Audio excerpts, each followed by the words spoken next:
말씀 함께 봉독하도록 하시겠습니다. 구약성경 창세기 12장 1절부터 4절까지 말씀입니다.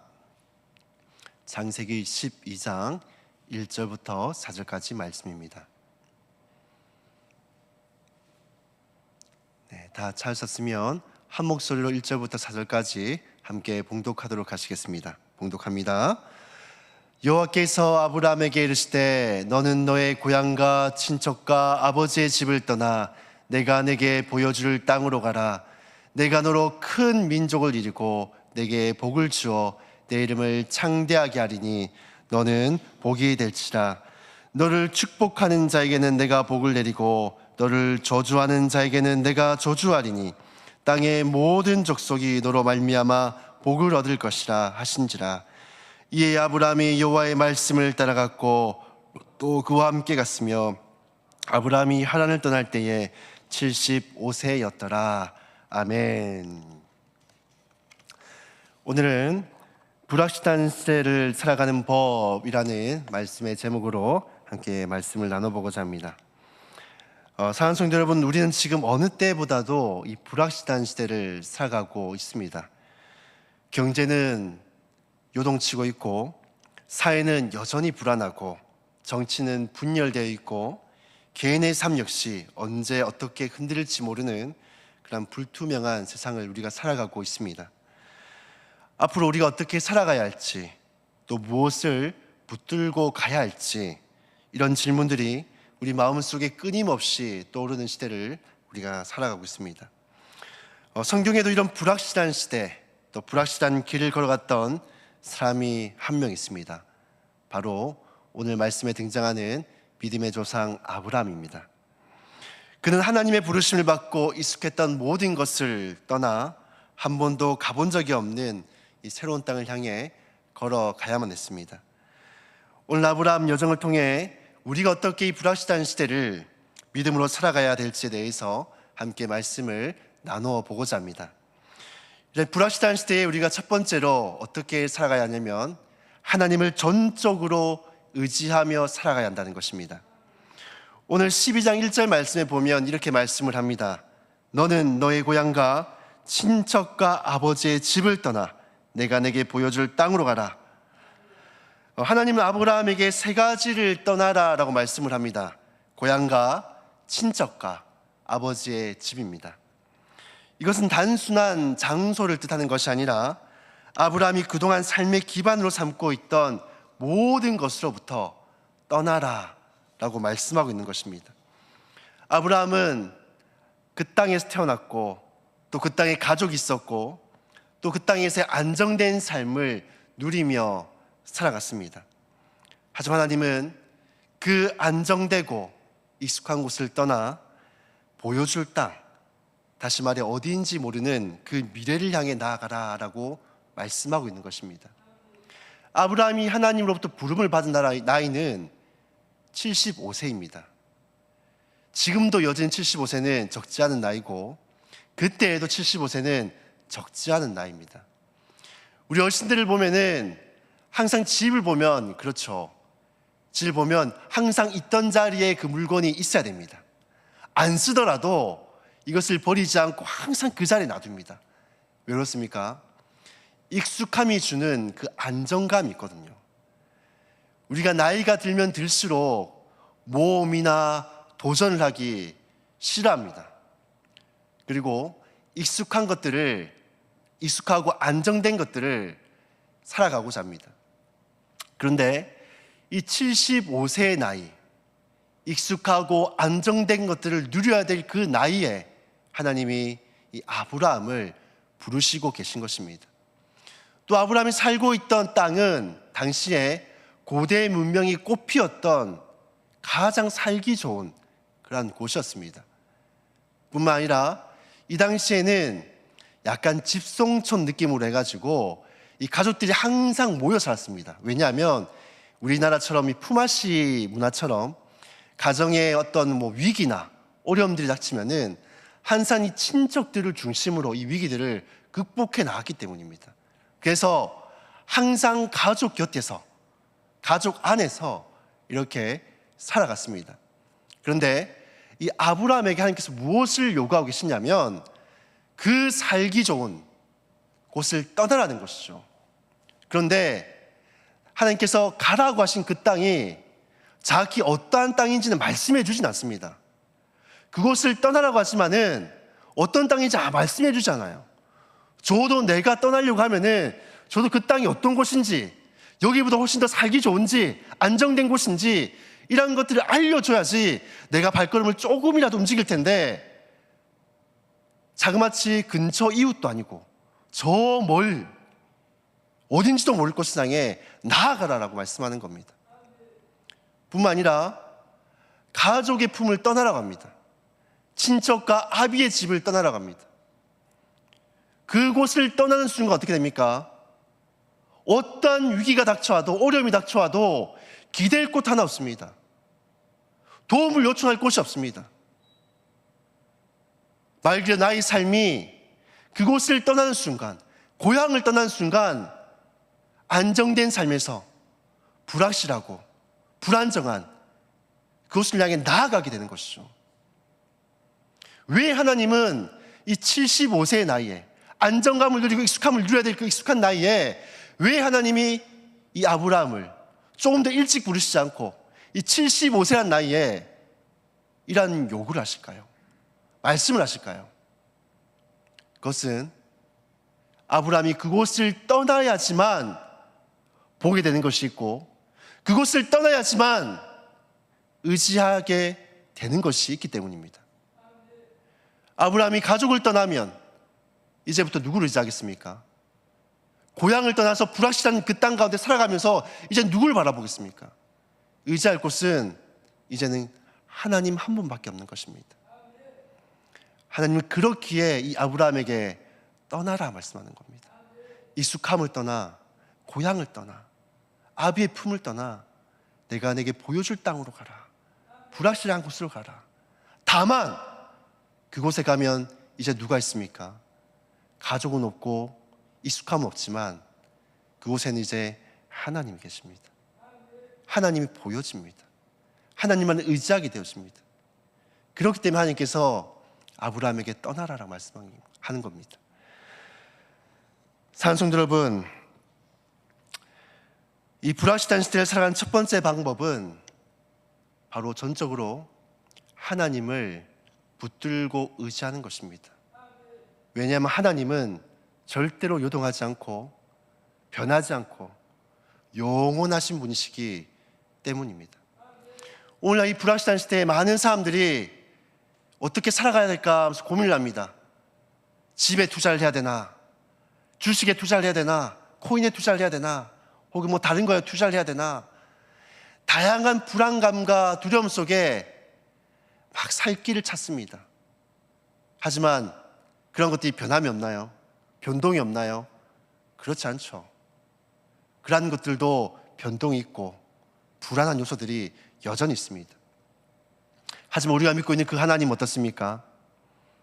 어제나 내일이나 영원히 동일하신 분이십니다. 그분은 변함이 없는 분입니다. 그렇기 때문에 우리는 그 변함없는 그 하나님을 이 불확실한 시대에, 이 불확실한 미래에 더 붙들고 더 의지하며 더 바라보며 살아가야 하는 것입니다. 우리가 이 세상을 바라보며 이 세상을 의지하며 사람 의지하며 살아가는 것이 아니라 이 하나님을 붙들고 살아가는 것, 의지하며 살아가는 것, 바라보며 살아가는 것, 이것이 바로 불확실한 시대를 살아가는 바로 성도의 그러한 바람직한 자세라는 것입니다.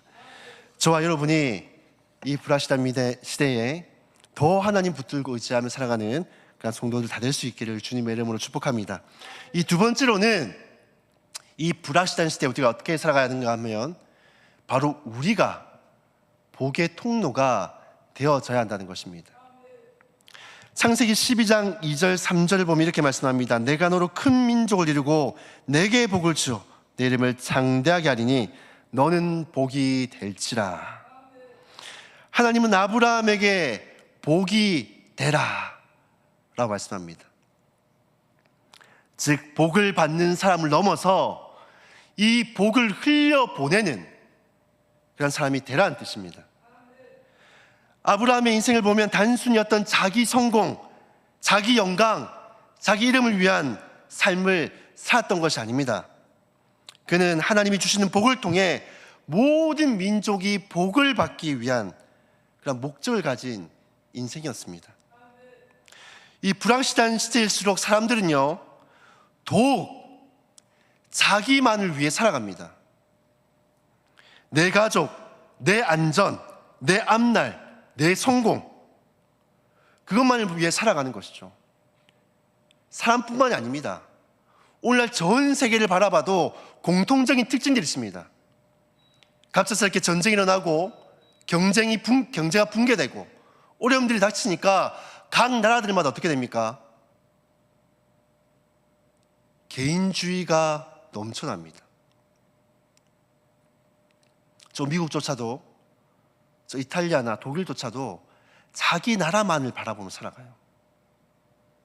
배타적이지 않습니다. 사람도 마찬가지죠. 이런 시대에 내 가족, 내 영광, 내 앞날, 내 성공, 다른 사람들을 걱정하고 염려하고 보듬을 여력이 전혀 없습니다. 왜냐하면 당장 내 앞길을 나도 모르기 때문입니다. 하나님, 우리가 이런 시대에 복의 통로가 되기를 원하십니다. 우리는 흔히 아브라함이 저 가나안 땅으로 간 것을 그 생각합니다. 하나님 이름을 장대하게 해주리라 하니까 많은 이 자손들이 태어나게 할 것이다 라는 그 약속 때문이다. 하나님께서 새 땅을 주시겠다는 그 약속 때문이다. 그 복 때문에 갔다라고 생각합니다. 자기 성공을 위해서, 자기 영광을 위해서, 자기가 복을 누리기 위해서. 그런데 아브라함은 그런 사람이 아니었습니다. 아브라함 75세가 되도록 자녀가 없던 사람이었어요. 이 당시에 자녀가 없으면 굉장히 사회적으로 흠을 많이 보던 시대였습니다. 이러한 시대에 자녀가 없던 사람들은 어떻게 하냐면 첩을 두어서 그 첩의 자식을 자신의 자녀로 입적을 합니다. 호적에 등록을 해요. 그게 아무렇지도 않던 시대였습니다. 이 아브라함에게 하나님께서 그 자녀를 주시게 약속하셨지만 자녀가 계속 없으니까 사라가 어떻게 합니까? 하갈을 통해서, 자신의 여종이었던 이 하갈을 통해서 낳은 자손을 아브라함의 자손으로 이렇게 하잖아요. 그것처럼 정말로 아브라함에게 이 자녀에 대한 것들이 갈망이 있고 그것이 목적이었고 그것 때문에 저 가나안 땅에 갔다 그런다면 진작에 하갈을 통해서나 다른 첩을 통해서 자녀를 얻었을 겁니다. 하지만 그렇게 하지 않았던 것은 그것이 하나님 뜻이지 않았기 때문이에요. 그런데 그것 때문에 갔다라는 것은 맞지 않다라는 것이죠. 그럼 이 아브라함이 왜 갔느냐? 바로 복이 되라. 너는 복의 근원이 되라. 바로 그 대목 때문에 간 것입니다. 75세의 나이에 하나님, 이제 그렇게 사회를 은퇴하고 그렇게 늙어 죽어도 아무도 뭐라 하지 않는데 그 75세 나이에 나만 잘 먹고 나만 잘 사겠다가 아니라 하나님, 저를 통해서 저 수많은 사람들이 복을 받게 도와주십시오. 제가 하나님 사용하시는 그 복의 통로가 되기를 원합니다. 저를 사용해 주십시오 하는 마음으로 그는 순종하여서 저 가나안 땅을 향해 나아갔던 것입니다. 오늘날 이 불안시작 시대에 여러분, 이 진리를 알고 있고 참된 복을 알고 있는 사람이 누굽니까? 바로 우리밖에 없습니다. 누굴 붙들고 누구를 의지하며 살아가야 될지 알고 있는 사람은 저희밖에 없습니다. 우리도 저 하나님을 알지 못한 수많은 사람들처럼 개인 이기주의에 빠져서 자기의 영광과 자기의 성공과 자기의 부와 명예를 위해서만 살아가는 것이 아니라 이 아브라함처럼 하나님, 나를 통해 저 많은 사람들이 복을 받게 도와주십시오. 아브라함이 왜 복의 통로입니까? 이 아브라함의 후손을 통해서 태어나신 분이 누구십니까? 바로 예수 그리스도이시기 때문입니다. 이 아브라함은 그것을 바랬던 것입니다. 나를 통해 태어날 그 예수 그리스도를 통해 수많은 사람들이 변치 않는 영원한 복, 이 구원의 은혜를 모두가 누리게 도와주십시오. 그런 마음으로 자신의 삶을 드렸던 것입니다. 사랑하는 성도 여러분, 우리는 이 시대의 복의 통로로 살아가기를 하나님은 바라고 계십니다. 우리를 통해 누군가 위로받고 또 사랑을 알고 또 진리를 만나고 또 예수님을 알게 되기를 하나님 바라고 계십니다. 우리는 복의 종착점이 아니라 복의 통로가 되어져야 됩니다. 하나님께서 여러분을 직장에, 가정에, 이 교회 공동체에, 이 시대에 두신 것은 단지 생존하기 위해서, 살아남기 위해서가 아니라 바로 여러분이 받은 그 복을 흘려보내는 통로로 쓰임받기를 하나님께서 원하고 계시기 때문입니다. 이 불확실한 시대에 살아가는 이 방법은 자기 중심의 삶을 넘어서 하나님의 복을 흘려보내는 삶으로 살아내는 것임을 믿으시기를 바랍니다. 그래서 여러분을 통해서 많은 사람들이 구원받고 하나님의 복을 누리는 그런 은혜가 있기를 주님의 이름으로 축복합니다. 세 번째로 불확실한 시대에 우리가 붙들어야 될 것은 무엇인가 하면 바로 하나님의 말씀을 붙들며 살아가야 한다는 것입니다. 창세기 12장 4절 말씀해 보시면 이렇게 말씀합니다. 이에 아브라함이 여호와의 말씀을 따라갔고, 그가 붙들었던 것은 어떠한 현상이나 다른 어떤 것을 바라보거나 하던 것이 아니라 아무것도 알지 못하고 아무것도 보지 못했지만 오직 하나님 말씀 하나 붙들고 따라갔습니다. 하나님께서 아브라함의 이름으로 된 어떤 토지 증명서나 그 땅에 누가 살고 있는지, 또 어디 주소에 살아야 될지, 또 어떠한 복을 누리게 될지, 또 그 땅의 기후는 어떨지, 이 모든 것들을 구체적으로 통계 자료나 이런 것들을 좀 딱 주시면서 가라 그랬으면 딱 검토해보고 딱 갈 텐데, 그게 아니라 아브라함은 아무것도 모르는 상태에서 오직 하나님의 말씀을 붙들고 갔다는 것입니다. 불확실한 미래를 바라보면서 오직 하나님 말씀 하나 붙들고 순종하여서 나아간 것입니다. 그는 하나님의 모든 계획을 다 보았기 때문에 나아간 것이 아닙니다. 오직 하나님의 말씀 때문에 순종했던 것입니다. 이 불확실한 시대에는 확실한 길이 없습니다. 사람들은 이게 맞다, 저게 맞다, 이래 가야 된다, 저래 가야 된다, 다들 말은 많아요. 근데 그것들이 확실하진 않습니다. 다 불확실하죠. 하지만 그럼에도 불구하고 우리에게는 확실한 것이 하나 있습니다. 그것은 바로 하나님의 말씀입니다. 풀은 시들고 꽃은 마르나 우리 하나님의 말씀은 영원하다라고 말씀합니다. 이 말씀은 변함이 없습니다. 시들지도 않습니다. 우리가 지금 한 걸음 한 걸음 걸어 나아갈 수 있는 이유는 하나님의 말씀이 우리를 늘 인도하기 때문입니다. 시편 119편 105편 이렇게 고백합니다. 내 말씀이, 하나님의 말씀은 내 발의 등이요 내 길의 빛이라. 믿음은 알고 나아가는 것이 아니라 모르지만, 불안하지만 그럼에도 그 말씀 붙들고 한 걸음 나아가는 것, 그것이 바로 믿음입니다. 아브라함은 그렇게 걸어갔고 그의 걸음은 믿음의 조상이 되는 그런 길이 되어졌습니다. 이 불확실한 시대에 살아가는 이 마지막 방법은 바로 변치 않는 하나님의 말씀 붙들고 그 말씀 순종하며 인도함 받으며 살아가는 것입니다. 저와 여러분이 이 불안한 시대에 하나님 말씀 더 붙들고 의지하며 그렇게 날마다 한 걸음 한 걸음 나아가는 저와 여러분들 다 되시기를 주님의 이름으로 축복합니다. 말씀을 정리하겠습니다. 사랑하는 성도 여러분, 우리는 참으로 앞이 보이지 않는 그런 시대를 살아가고 있습니다. 그러나 아브라함처럼 우리도 하나님을 전적으로 의지하고 또 우리가 복의 근원이 되는 삶을 살아가고 또 매일매일 변치 않는 하나님 말씀 붙들고 순종하고 인도함 받으며 살아간다면 우리는 이 불확실한 시대에 가장 안정되고 확실하고 그런 길을 걸어가게 될 줄로 믿습니다. 저 여러분이 그렇게 살아가기를 주님의 이름으로 축복합니다. 네, 우리 강구하도록 하겠습니다.